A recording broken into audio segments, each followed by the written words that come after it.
Assalamualaikum warahmatullahi wabarakatuh. Perkenalkan, nama saya Nedra Nesita. Saya adalah salah satu dosen program studi S1 Teknik Sipil Institut Teknologi dan Bisnis Indragiri. Video ini dibuat dengan tujuan untuk memenuhi salah satu persyaratan sertifikasi dosen di tahun 2025, yaitu pernyataan diri dosen dalam unjuk kerja Tridharma Perguruan Tinggi atau PDD UKT-PT khususnya di bidang pengajaran. Pada kesempatan kali ini, saya akan menjelaskan salah satu mata kuliah yang saya ampu, yaitu perencanaan biaya dan jadwal proyek dengan metode DIA atau Delivery, Interaction, and Assessment. Saya akan memulai untuk menjelaskan informasi umum dan deskripsi dari mata kuliah perencanaan biaya dan jadwal proyek.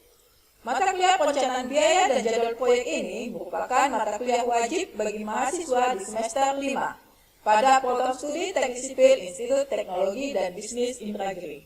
Mata kuliah perencanaan biaya dan jadwal proyek ini memiliki bobot 2 SKS. Deskripsi dari mata kuliah perencanaan biaya dan jadwal proyek ini yaitu mata kuliah ini dirancang untuk membekali mahasiswa dengan pemahaman komprehensif mengenai prinsip dan teknik perencanaan biaya serta penjadwalan proyek konstruksi. Melalui pembelajaran yang sistematis, mahasiswa akan memahami konsep dasar perencanaan biaya dan jadwal proyek, menguasai penyusunan work breakdown structure sebagai kerangka pembagian pekerjaan, serta mampu melakukan analisis harga satuan dan perhitungan volume pekerjaan secara akurat sebagai landasan penyusunan rencana anggaran biaya. Selain itu, mahasiswa akan dikenalkan dengan metode penjadwalan proyek yang efektif dan terintegrasi dengan pengendalian biaya serta waktu, sehingga mampu menjaga kelancaran pelaksanaan proyek sesuai dengan targetnya. Materi juga mencakup konsep optimalisasi waktu dan biaya untuk mencapai efisiensi dan hasil yang maksimal. Melalui integrasi aspek teknis dan manajerial ini, mahasiswa didorong untuk profesional yang cermat dan bertanggung jawab dalam mengelola proyek konstruksi secara optimal dan berkelanjutan. Adapun capaian pembelajaran lulusan program studi Teknik Sipil Institut Teknologi dan Bisnis Indragiri yang dibebankan pada mata kuliah ini adalah 1. Bersikap kritis, mandiri, dan kreatif berdasarkan 10 value Institut Teknologi dan Bisnis Indragiri dalam melaksanakan tugas di bidangnya. 2. Mampu merencanakan, menyediakan, dan mengevaluasi tugas yang berada di bawah tanggung jawabnya. 3. Mampu memilih sumber daya dan komputasi yang sesuai untuk melakukan aktivitas rekayasa, memanfaatkan perangkat perancangan dan analisis rekayasa berbasis teknologi informasi. 4. Mampu merencanakan, mendesain, melaksanakan, mengawasi, dan memelihara bangunan teknik sipil dengan mengacu pada peraturan dan mempertimbangkan aspek ekonomi, kearifan lokal, etika profesi, keselamatan, dan kesehatan kerja yang berkelanjutan. Untuk capaian pembelajaran mata kuliah atau CPMK pada mata kuliah ini adalah 1. Mahasiswa menunjukkan sikap profesional dan etis dalam melakukan perencanaan biaya dan jadwal proyek sesuai standar. 2. Mahasiswa mampu menjelaskan konsep dan prinsip dasar perencanaan biaya serta jadwal dalam proyek konstruksi. 3. Mahasiswa dapat menyusun perencanaan biaya proyek secara rinci menggunakan metode estimasi yang tepat. 4. Mahasiswa dapat membuat jadwal proyek dengan menggunakan teknik penjadwalan yang tepat. Dari keempat CPMK tadi, kemudian diturunkan menjadi kemampuan akhir dari tiap tahapan belajar atau sub CPMK. Ada 11 sub CPMK yang diharapkan dapat tercapai dalam 14 kali pertemuan yang akan dijalani oleh mahasiswa. Untuk perkuliahan, terdiri dari 14 kali pertemuan dan 2 kali untuk asesmen. Materi perkuliahan yang akan diberikan terdiri dari 1. Konsep perencanaan biaya dan jadwal proyek. 2. Work breakdown structure. 3. Analisis harga satuan pekerjaan. 4. Perhitungan volume pekerjaan. 5. Penyusunan rencana anggaran biaya. 6. Penjadwalan proyek. 7. Pengendalian biaya dan waktu proyek. 8. Konsep optimalisasi waktu dan biaya. Sistem pembelajaran pada mata kuliah perencanaan biaya dan jadwal proyek dilaksanakan secara sinkronus dan asinkronus. dengan menggunakan metode pembelajaran aktif yang mengutamakan peran dan keaktifan mahasiswa dalam proses pembelajarannya, yaitu pembelajaran kolaboratif, diskusi kelompok, penugasan berupa studi kasus. Pembelajaran mata kuliah perencanaan biaya dan jadwal proyek ini dilakukan selama 16 kali pertemuan, di mana 7 kali pertemuan pertama sebelum UTS atau ujian tengah semester, lalu 1 kali pertemuan UTS, dilanjutkan 7 kali pertemuan berikutnya sebelum ujian akhir semester atau UAS, dan 1 kali pertemuan ujian akhir semester. Metode pembelajaran yang digunakan adalah diskusi interaktif dan studi kasus atau case study. Untuk mengoptimalkan pemahaman mahasiswa dengan menggabungkan penyampaian teori secara sistematif dan aktif, serta penerapan konsep melalui analisis proyek nyata. Dalam kuliah, dosen menyampaikan materi inti secara jelas dan terstruktur, kemudian mengajak mahasiswa berdiskusi untuk mendalami pemahaman, mengajukan pertanyaan, dan mengaitkan materi dengan pengalaman di lapangan.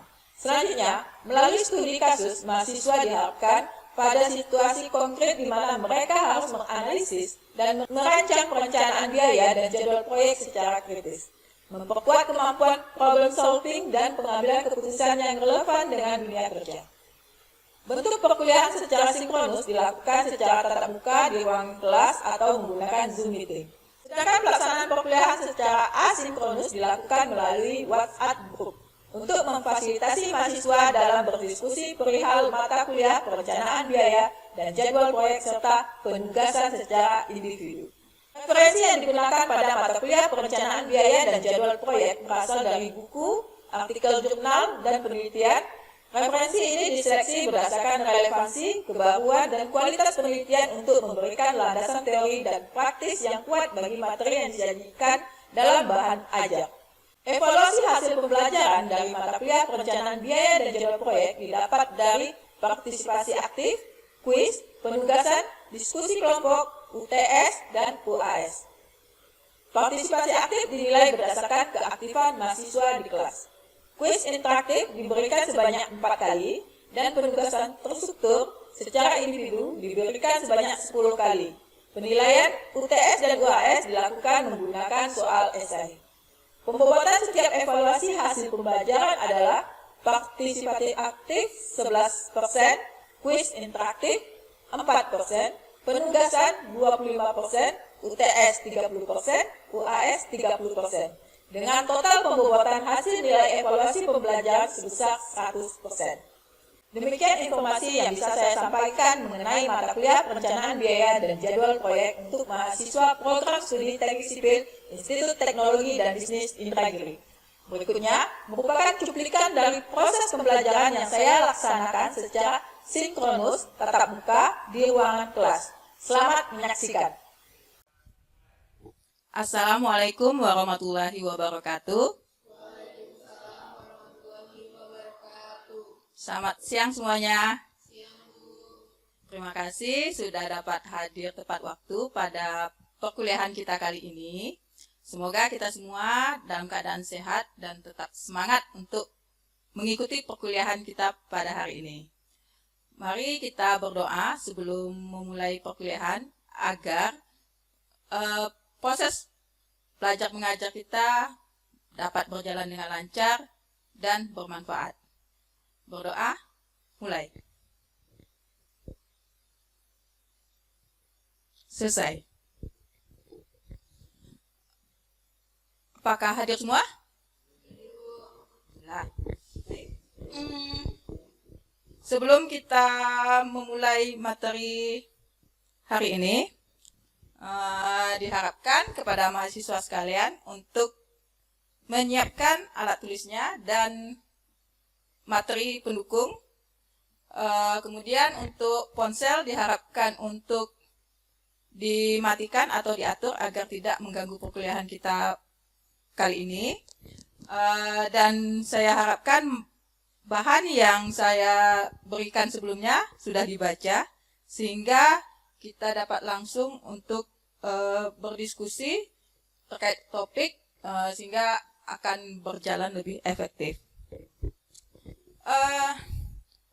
Ada yang bisa menjelaskan materi kita sebelumnya tentang apa? Saya, Bu. Ya, silakan Vira.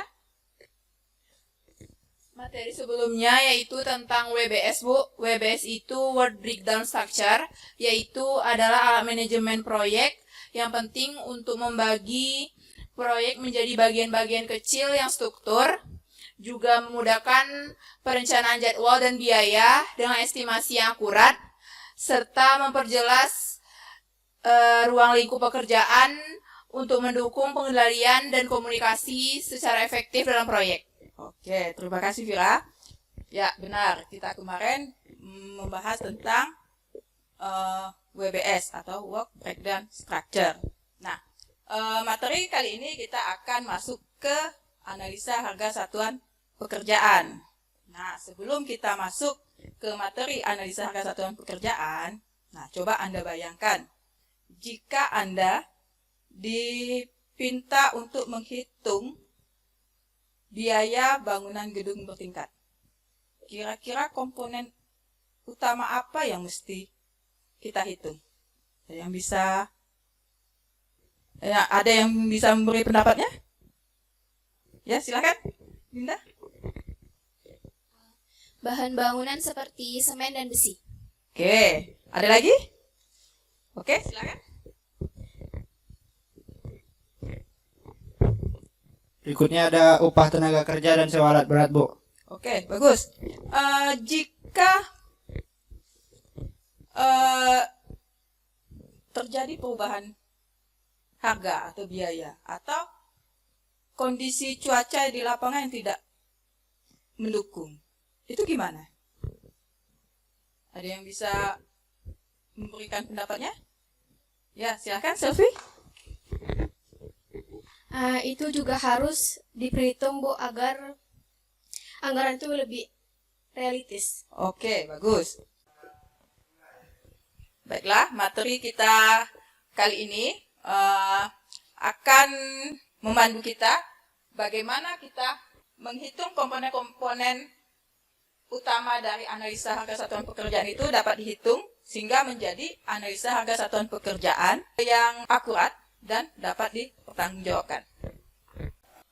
Baiklah, tujuan pembelajaran kita kali ini yaitu untuk memahami konsep dari analisa harga satuan pekerjaan dan mampu menyusun harga satuan pekerjaan. Nah, apa itu analisa harga satuan pekerjaan? Analisa harga satuan pekerjaan itu merupakan perkalian dari indeks apa? Indeks bahan, upah, dan pekerjaan. Dengan apa yang dikalikan indeksnya? Dengan harga bahan tersebut atau harga peralatan atau harga upahnya.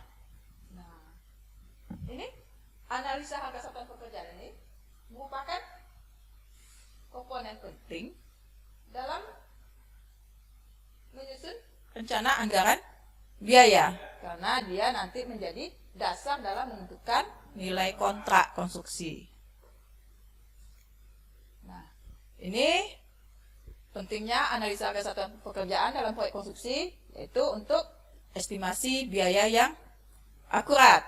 Jadi kemudian untuk mengendalikan biaya. Nah, jadi kita untuk memudahkan pengontrolan pengeluaran selama pelaksanaan. Nah, selanjutnya juga menjadi dasar untuk kontrak dan evaluasi proyek. Nah, ini dia komponen utama dari analisa harga satuan pekerjaan tadi apa? Ada material, seperti contohnya bisa semen, pasir, apalagi besi. Nah, kemudian ada tenaga kerja, bisa pekerja atau kepala tukang atau mandor. Ada alat juga. Nah, bisa dalam satu komponen analisa harga satuan pekerjaan tersebut ada yang tidak menggunakan alat, berarti komponen alat tidak perlu dimasukkan, tidak apa-apa, karena memang tidak digunakan. Tapi jika digunakan, berarti komponen peralatan harus dimasukkan. Nah, harus kita hitung biayanya nanti. Nah, selain tiga ini, ada satu lagi. Ada overhead dan profit. Nah, untuk overhead itu seperti biaya tidak langsung. Nah, kemudian tentunya dimasukkan profit yang biasanya berkisar antara 10 sampai 15%. Nah, ini faktor-faktor yang mempengaruhi analisa harga satuan pekerjaan, yaitu lokasi. Nah, contohnya umpamanya harga material. Apakah sama yang di Pulau Jawa dengan Pulau Papua? Tentu beda ya. Nah, kemudian waktu pelaksanaan juga.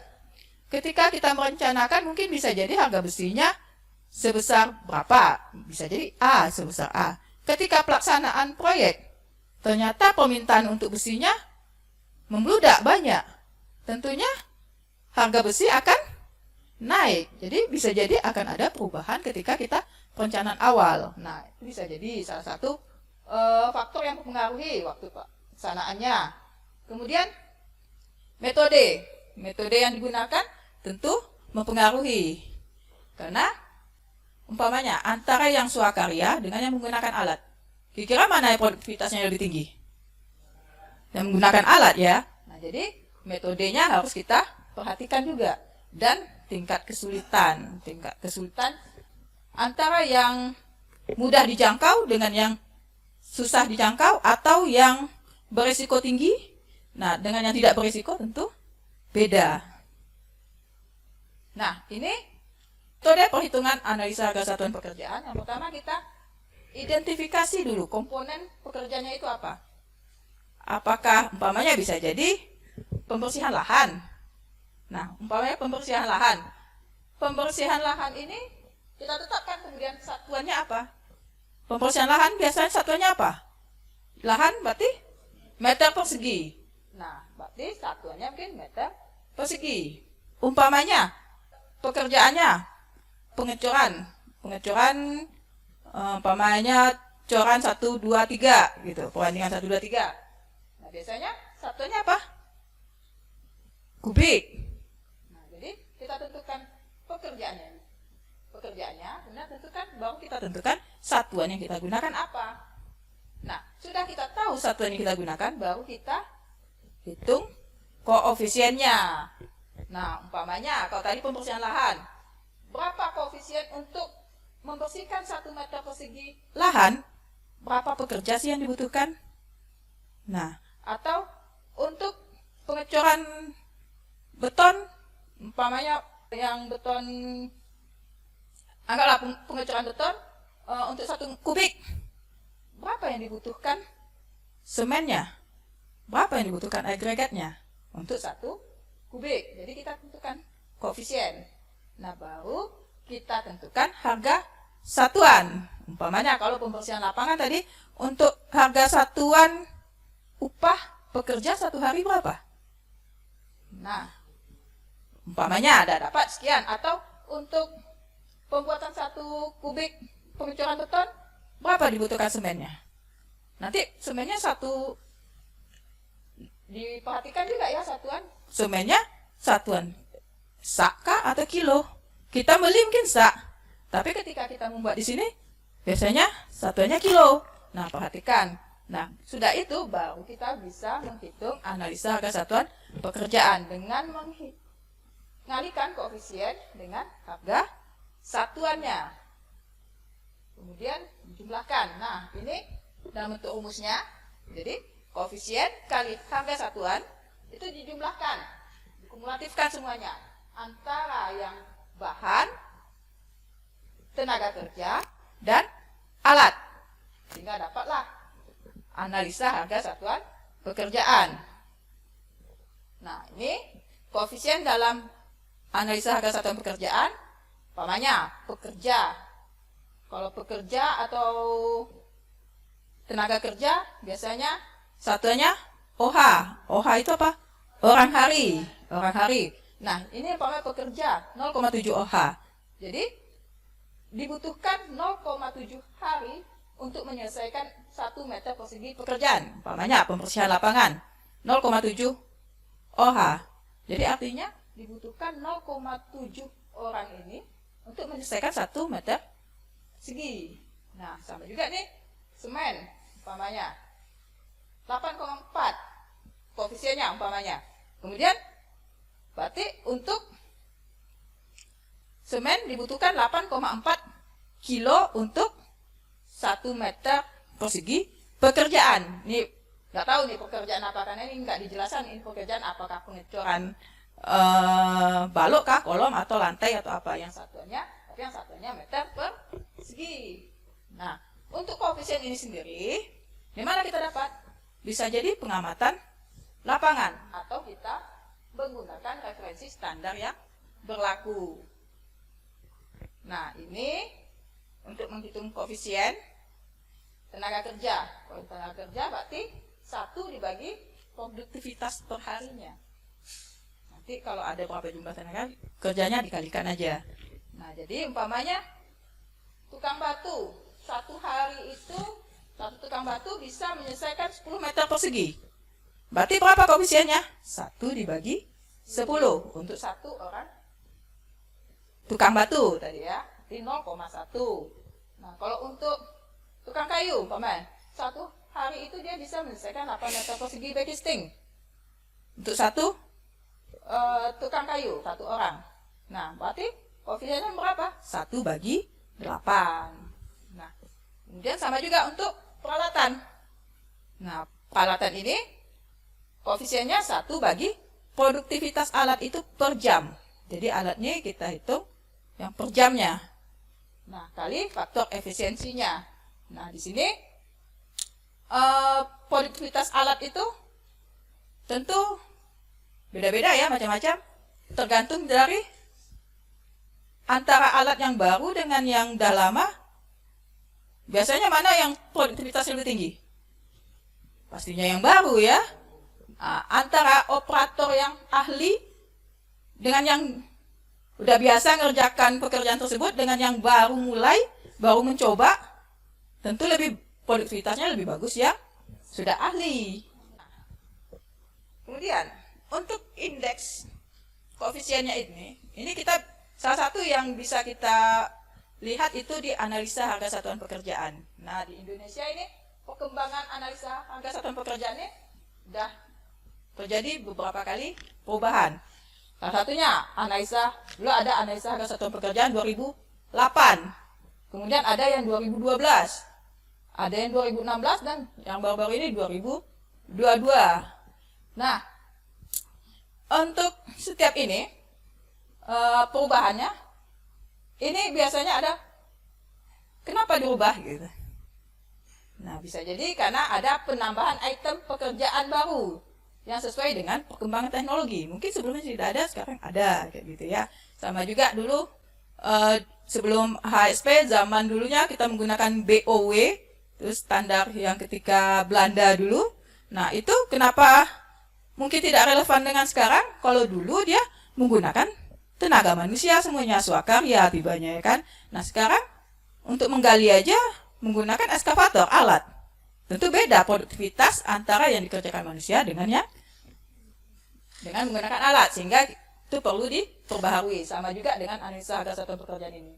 Mungkin penyesuaian koefisien untuk peningkatan karena terjadinya peningkatan produktivitas. Nah, kemudian bisa jadi penyempurnaan struktur dan format. Kemudian untuk harmonisasi dengan standar dan regulasi konstruksi lainnya. Nah, ini untuk perbandingannya yang kita bandingkan antara yang 2016 dengan yang 22 analisa harga satuan pekerjaannya. Aspek apa aja yang dibanding? Ada perubahan koefisien di bahan, material, dan peralatan. Kemudian mungkin ada penambahan item yang mungkin dulu tidak tercover di 2016, kemudian 2022 ada. Nah, mungkin ada masukannya ya. Kemudian penyesuaian metode analisis, ada penyempurnaan format dan perubahan overhead dan profit standarnya. Nah, ini contoh soal.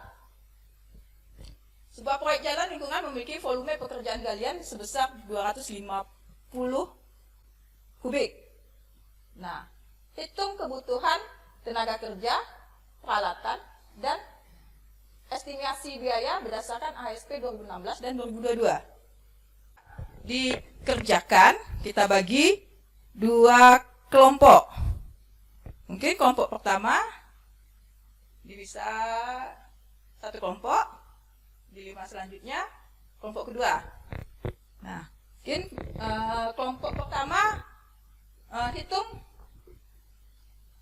HSP galian tanah ini dengan menggunakan HSP 2016. Kelompok pertama, kelompok kedua menggunakan HSP 2022. Nanti kita bandingkan gimana sih perbedaannya gitu. Oke, mungkin silakan diskusikan sama temannya satu kelompok. Pekerjaan tadi kan sudah ada ya. Itu harinya selesai bulan. Satuannya kan orang harian. 187,5 itu kan berarti dikali dengan 1.000 dapatlah 250. Siapa yang mau maju? Oke, silakan.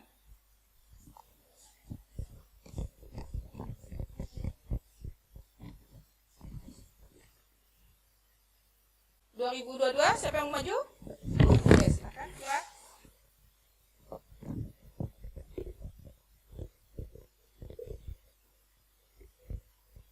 Oke, coba kita cek ya. Untuk HSP 2016, berapa dibutuhkan untuk pekerjanya? Berarti koefisiennya dikali dengan volume pekerjaannya. Dibutuhkan 187 OH. Oke, mandornya 6,25. Untuk HSP 2022, ini 162. Kemudian mandornya 5. Nah, kemudian berarti kalau dilihat dari pekerja antara 2016 dengan 2022 gimana? Ada selisih ya. Ada selisih, mana yang lebih besar?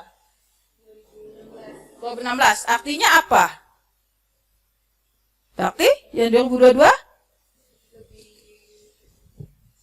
gimana? Lebih efisien. Ya, produktivitasnya lebih tinggi ya daripada yang 2016. Kemudian berarti dari perkuliahan kita kali ini dapat kita simpulkan. Yang pertama, ini konsep dasarnya. Analisa kesatuan pekerjaan merupakan fondasi dalam perencanaan biaya proyek konstruksi. Nah, selanjutnya ada pertanyaan terkait materi kita tadi? Bisa dimengerti? Oke, kalau bisa dimengerti, selanjutnya kita lanjutkan dengan kuis.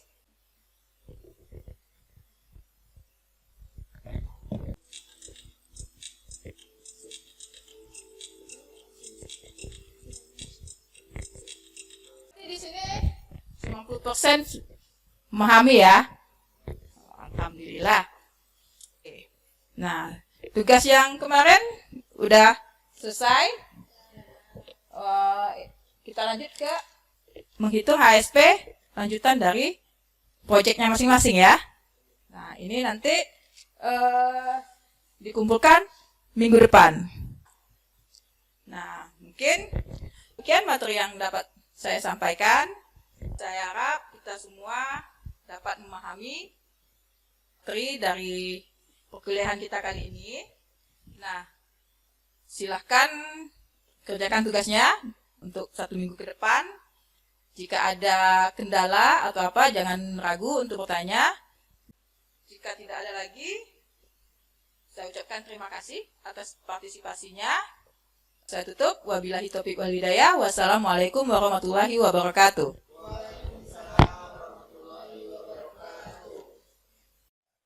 Demikian deskripsi singkat proses pembelajaran dari mata kuliah perencanaan biaya dan jadwal proyek yang saya ampu. Semoga dapat memberi gambaran mengenai kinerja pengajaran yang saya lakukan, khususnya di mata kuliah perencanaan biaya dan jadwal proyek program studi teknik sipil Institut Teknologi dan Bisnis Indragiri. Demikian yang dapat saya sampaikan. Atas semua kekurangan dari saya mohon maaf sebesar-besarnya. Wabillahi taufiq wal hidayah. Wassalamualaikum warahmatullahi wabarakatuh.